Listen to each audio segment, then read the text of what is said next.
lagi siyang sinasabihan na ang pangit-pangit niya daw, harap-harapan sa harap namin. Noon pa man, bata pa lang siya, na sinasabi na siguro anak ni Ate Aya yan sa pagkadalaga. Na bakit daw iba yung itsura ni Eileen sa aming magkakapatid. Mga ganun Seriously, may mga ganun tao talaga na harap-harap at nalalakas ang loob nila magsalita ng ganon. Yes, until now. Uy, naiiyak si Elaine. Elaine, sorry kung natatakal to ngayon ha. Kaya nga sa inyo namin gustong marinig para malaman ng lahat na hindi talaga maganda ang pambubuli. Gusto ko marinig ang kwento mo lang. Ano talaga yung bukod sa mga naranasan mo, nasabi ng kuya mo, ano pa yung kaya mong ibahagi sa amin? Yung kaya mo lang ha? Ano po, naranasan ko po ikulong po sa bahay ng dati nung bata ako. Tapos po, minsan po umuwi po ako, tinidikitan po nila ako ng bubble gum sa ulo. Kasi hindi ko po sinasabi kila ate yun. Kasi po magkakaiwalay po kami magkakapatid.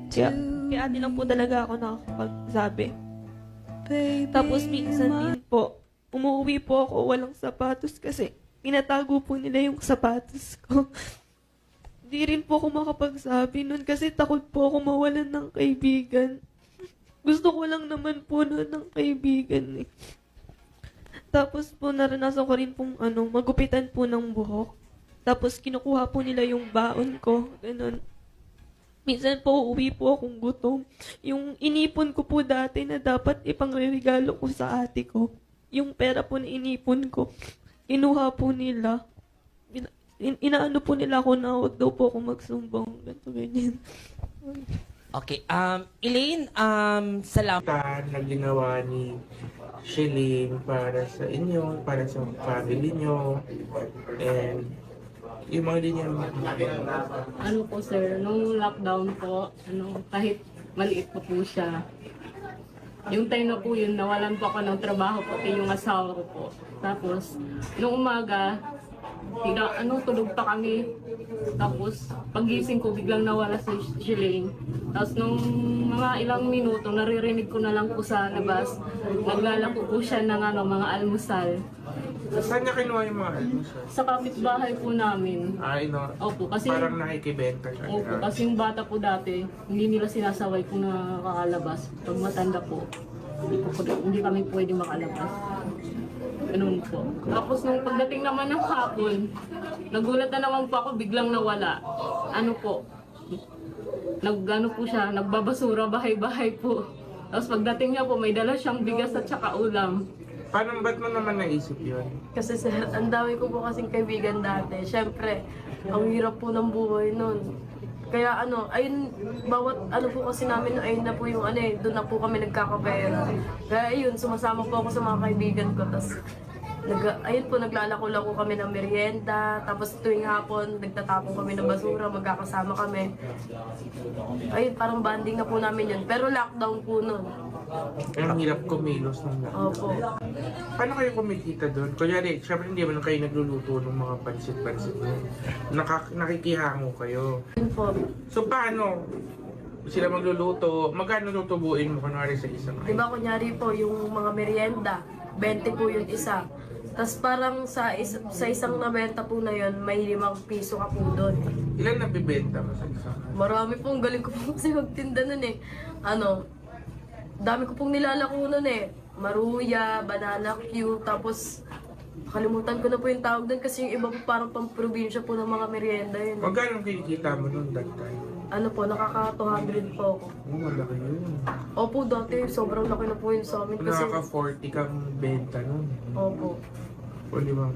Tapos iba pa po pag nagtatapon po ng basura. Yung Pag, basura magkano? nakaka 300 po ako nun. Pinakamalaki ko po nasa 500.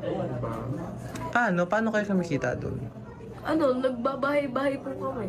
Tapos yung iba po doon pag mga suki na po namin, ang lalaki ng mga binibigay nila. Ay, tatapon niyo yung mga basura. Opo. Itatapon nyo tapos... Kasi wala nagkokolekta doon.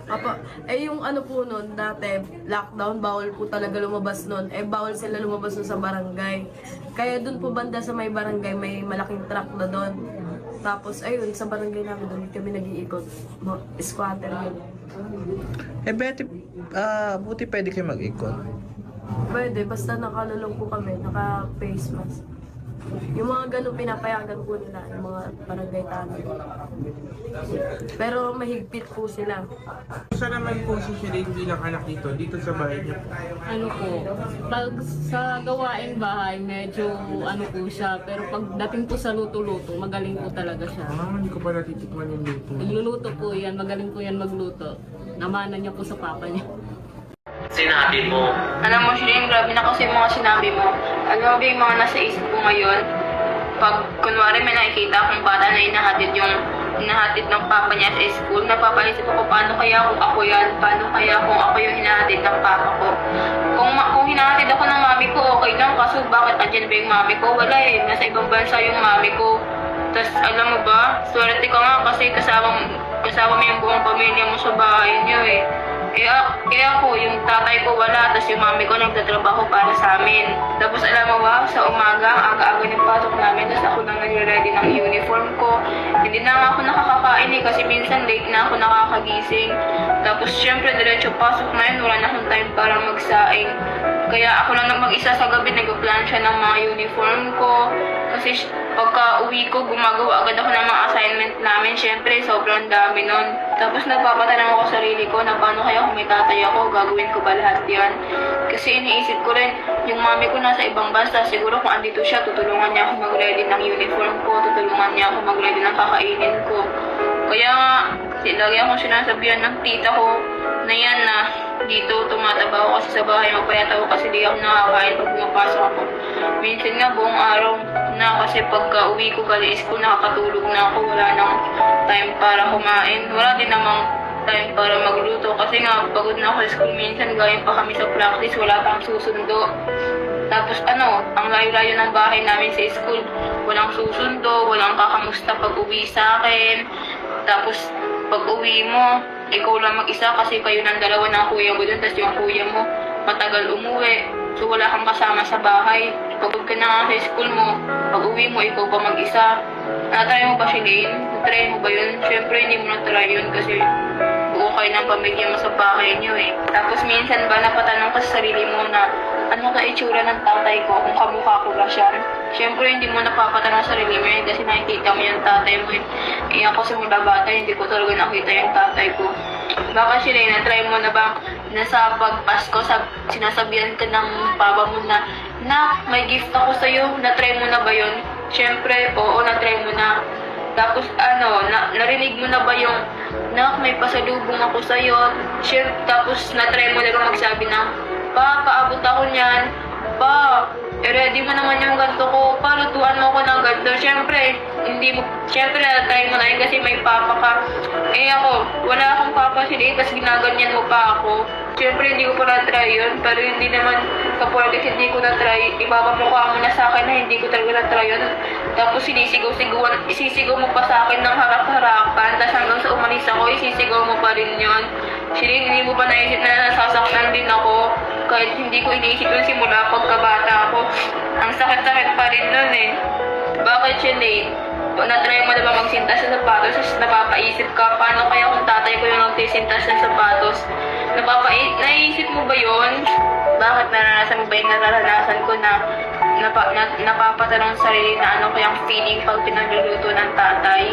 Bakit naranasan mo na ba yung pag may meeting sa school walang umaten? Kasi busy yung mga tita mo, yung mami ko nasa ibang bansa, busy rin. Kaya napapatanong ako sa sarili ko na paano kaya kung may tatay siya kayo a-attend sa school ko? Paano kaya kung may tatay ako? Siguro siya yung a-attend sa school ko. Tapos tuwing Pasko, nag-send yung mga kaibigan ko ng picture, buo yung pamilya nila. Pero ginagaslight ko na lang yung sarili ko na okay lang kasi andyan naman yung mga tita ko, mga tito ko, tsaka syempre yung mami ko andyan naman. Para hindi ako malungkot. Alam mo na ba sa sarili mo na ano kayang feeling pag niyakap ng tatay? Siguro hanggang sa pakiramdam pagkayakap mo yung tatay mo. Kasi kahit mami ko, hindi ko nakakayakap. Siyempre, nasa ibang bansa siya. Pag tawagan nga, nahihirapan pa ako kasi busy siya. Minsan, hindi ko rin natatawagan. Hindi naman sa pag-iingit na Shilane, pero naranasan mo na ba na makita yung mga pinsan mo na buo sila, andyan yung tatay nila, tsaka masaya sila, may tatay sila, tapos ako wala. Siyempre, hindi mo naranasan yun kasi may tatay ka eh. Kaya sana sa susunod isipin mo yung mga lumalabas kanina kasi pagod na ako. Tsaka ang ingay nyo rin. Kunting konsiderasyon naman sana kasi pagod din ako. Shelin, palit kaya tayo ng sitwasyon. Ako yung may tatay, tapos ikaw wala. Tapos ikaw din yung nasabihan ko ng mga ganun na salita. Hindi ka ba masasaktan? Kaya ako nga din sinabi na yun kasi wala akong ibang pagsabihan. Tapos akala ko, safe ka din, hindi naman pala eh. Kamay ko lang ganyan eh. Paano kaya ako sa akin nangyari yan? Paano kaya ako yung, nandun sa school, pagkasalangin sa inatin ng magulang kasi nga wala. Paano ko naman kaya ako wala tatay? Lang na yun. Tapos yung magulang ko nasa ibang bansa. Paano kaya ako kulang yung tatay at sarili kong paa? Bata pa lang wala nang halalay sa akin. Sorry na. Pasensya kasi yung mga binitaw kong salita hindi maganda. Hindi ko muna iniisip kung masasaktan ka pa kung hindi. Pasensya ka na, Diga. Yan pala yung mga nalalasan mo. Kahit wala ka naman tatay, okay lang yan. Nandito naman kami eh. Nandito naman ang para sa hindi ko eh. Sorry na mga sinabi ko ha. Kayo kasi ang kulit-kulit niyo ni Murphy eh. Hindi naman kami yung mga kulit na sinabihan na naman kita ng ba't ang ingay mo ay natutulog ako tapos ayun na yung mga sinabi mo. Eh kasi akala ko wala lang yun sa'yo. Ano mo na lang, syempre pag may tatay ka, isipin mo din talaga yun. Pero sa akin, big deal talaga yun. Hindi ko naman kasi alam na big deal sa'yo yun eh. Akala ko kasi laro-laro lang lahat. Hindi ko alam na ganyan pala yung na sitwasyon mo. Anong laro, hindi naman ako nakipagbiruan nun eh. Syempre pag-usapang pamilya, seryoso na yan. Idamay mo na lahat, huwag lang about sa tatay ko.